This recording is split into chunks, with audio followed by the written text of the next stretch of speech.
ആ മോളെ രജനി, ജോലിക്കൊന്നും പറഞ്ഞിനി ഇവിടെ അവിടെ നീ അലയേണ്ട കാര്യമില്ലല്ലോ. ഇവിടെ ഇഷ്ടപ്പെട്ടെങ്കിൽ ഇവിടെ തന്നെ അങ്ങ് നിൽക്കുന്നല്ലേ നല്ലത്. എന്താ ശിവ, ഞാൻ പറഞ്ഞല്ലോ എന്റെ ശരി? ആ വാസു, ഒരു മിലിറ്ററി ബോട്ടിൽ ഞാൻ മോളുടെ കയ്യിൽ കൊടുത്തിട്ടുണ്ട്, വാങ്ങിച്ചോ. സത്യ, വീട്ടിലെല്ലാരും ചോദിച്ചതായി പറയണം. ഞാൻ പറയാം ആന്റി. ശിവ ഒന്നിങ്ങ് വന്നേ.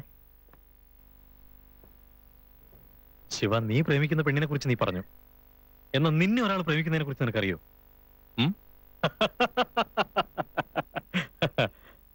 അതെ ശിവ, എന്റെ രജനി മോള് നിന്നെ സ്നേഹിക്കുന്നുണ്ടെന്ന് ഞാൻ വിചാരിക്കുന്നു.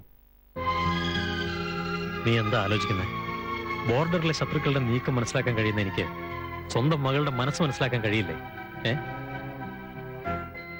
എങ്ങനെ കണ്ടുപിടിക്കുന്നത്?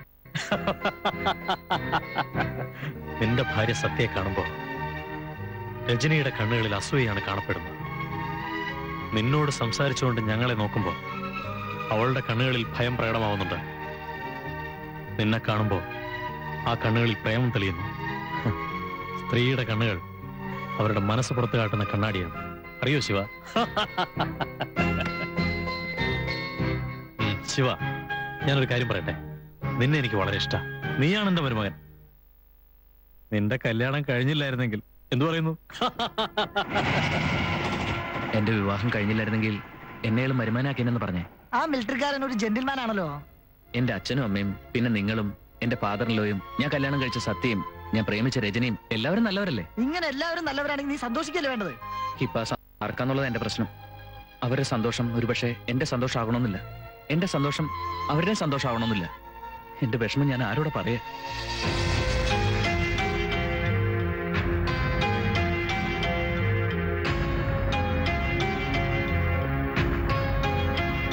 പക്ഷെ അവൻ പറഞ്ഞതിൽ എന്തോ ഒരു കാര്യമില്ല.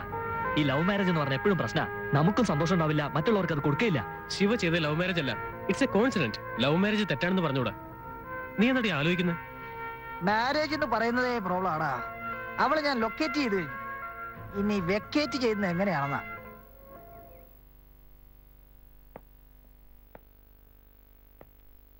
ഹലോ രജനി, എന്റെ പേര് ഗിരി. എതിർ ഫ്ലാറ്റിൽ താമസിക്കുന്ന ശിവയുടെ ബെസ്റ്റ് ഫ്രണ്ടാ. എന്തായി? ഗിഫ്റ്റ് പാക്കിനെ കുറിച്ചായിരിക്കും ആലോചിക്കുന്നത്. ഇത് നിനക്ക് വേണ്ടിട്ടാ. ഇത് നിന്നെ പ്രേമിച്ച ശിവ വാങ്ങിയതാ. ഇതിൽ നിനക്ക് ഇഷ്ടപ്പെട്ട എല്ലാം ഉണ്ട്. ഒരു മാസം നിന്റെ പുറകെ നടന്ന് നിന്റെ ഇഷ്ടങ്ങളൊക്കെ കണ്ടുപിടിച്ച് അതനുസരിച്ച് വാങ്ങിയതാ. കാണണോ? കാണ് കാണ്. ഇത് നിനക്ക് വാങ്ങിയതാ. എന്താ വിശ്വസിക്കാൻ കഴിയുന്നില്ലേ? എന്നാൽ ഇതാണ് സത്യം. ശിവ ആഗ്രഹിച്ചത് ഒരു അറേഞ്ച്ഡ് മാരേജ് ആയിരുന്നില്ല, ലവ് മാരേജ്. ശിവ പ്രേമിച്ചത് നിങ്ങളെ, എന്നാൽ വിവാഹം കഴിച്ചത് നിങ്ങളെ പോലെ ഇരിക്കുന്ന സത്യയെ. ആ വിഷയം വിവാഹത്തിന് ശേഷമാണ് അവൻ അറിയുന്നത്. പ്രേമിച്ച പെണ്ണിനെ മറക്കാനാവാതെ, വിവാഹം കഴിച്ചവളോട് നീതി പുലർത്താനാവാതെ അവനൊരു ഭ്രാന്തനെ പോലെ ആയിരിക്കുന്നു. അവൻ ഇപ്പോഴും നിങ്ങളെ സ്നേഹിക്കുന്നു. കല്യാണം കഴിഞ്ഞതിന് ശേഷവും അയൽ വീട്ടിലെ പെണ്ണിന്റെ പുറകെ പോകുന്ന എത്രയോ ആണുങ്ങൾ നമ്മുടെ നാട്ടിലുണ്ടാവും. എന്നാൽ പ്രേമിച്ച പെണ്ണ് എതിർ വീട്ടിൽ താമസിക്കുമ്പോ ഒരു പുരുഷനും മനഃശാന്തി ഉണ്ടാവില്ല. ഇനിയെങ്കിലും നിന്നെ മനസ്സിൽ നിന്ന് കളഞ്ഞിട്ട് അവൻ സ്വന്തം ഭാര്യയോടൊപ്പം സന്തോഷമായിട്ടിരിക്കണമെന്ന് ഞങ്ങൾ എല്ലാവരും ആഗ്രഹിച്ചിരുന്നു. എന്നാൽ നിങ്ങളെ മറക്കണമെന്ന് ഞങ്ങൾ ആഗ്രഹിച്ചപ്പോ നിങ്ങൾ അവന്റെ മുമ്പിൽ വീണ്ടും വന്നു. ദയവ് ചെയ്ത് നിങ്ങൾ തിരിച്ചു പോകും പ്ലീസ്. എനിക്ക് വേണ്ടിയല്ല, അവനും വേണ്ടിയല്ല. ഒന്നും അറിയാതെ അവന്റെ വീട്ടിൽ കഴിയുന്ന അവന്റെ ഭാര്യ സത്യക്ക് വേണ്ടി പ്ലീസ് എങ്ങോട്ടെങ്കിലും പോകും.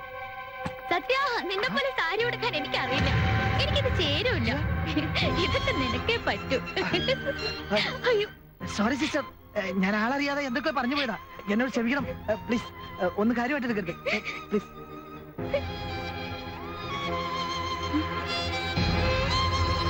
എന്ത് പറ്റി സത്യ?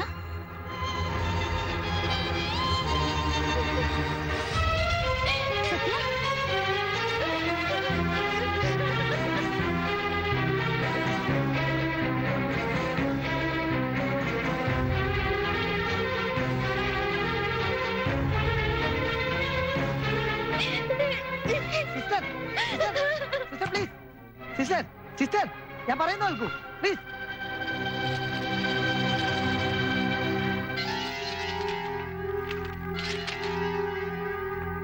ഏത് സത്യം സത്യം അറിയരുതെന്ന് വിചാരിച്ചോ?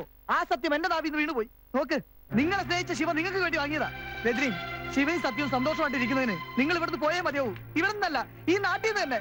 എങ്ങോട്ടെങ്കിലും പോകൂ. സിസ്റ്റർ, സിസ്റ്റർ പ്ലീസ് ഒന്ന് നിൽക്കൂ പ്ലീസ്. നിൽക്കോ, പറയുന്നത് കേൾക്കൂ. പ്ലീസ് പോകരുത് സിസ്റ്റർ, പോകരുത്. പ്ലീസ് പ്ലീസ് പോകരുത്. പ്ലീസ് പോകരുത്. ശിവ വരുന്നവരേക്കും. ഇതുവരെ ശിവ എന്നോട് അകന്നു നിന്നതിന് വേറെ ഏതോ കാരണം ഉണ്ടെന്നല്ലാതെ ഞാനാണ് കാരണം അറിഞ്ഞില്ല. അന്നെ ഇവിടുന്ന് പോകാൻ പോവുകയാണോ? ദാമ്പത്യ ബന്ധം എന്ന് പറയുന്നത് ഭർത്താവിന്റെ വീട്ടിലല്ല, ഭർത്താവിന്റെ മനസ്സില. ആ ഭാഗ്യം എനിക്കില്ല. Sister, sister. എടാ ശിവ, എന്തടാ? എങ്ങോട്ടാ? എനിക്കൊരു അബദ്ധം പറ്റിപ്പോയടാ. എന്തടാ? നീ ഈ സത്യം സന്തോഷമായിട്ട് ഇരിക്കാൻ വേണ്ടിയിട്ട് രജനിയോട് ഇവിടുന്ന് പോകണമെന്ന് പറയാനായി ഞാൻ രജനിയുടെ ഫ്ലാറ്റിൽ ചെന്നടാ. നീ എന്താ പറഞ്ഞേ? രജനിയാണെന്ന് കരുതി ഞാൻ സത്യയോട് എല്ലാം തുറന്നു പറഞ്ഞു. എല്ലാം അറിഞ്ഞു കഴിഞ്ഞപ്പോ സത്യ വീട് വിട്ട് ഇറങ്ങിപ്പോയി. ഏയ്, നീ എന്ത് പണിയെ കളിച്ചേ? എന്റെ കുടുംബകാര്യത്തിൽ നിനക്കെന്താ? സോറിടാ.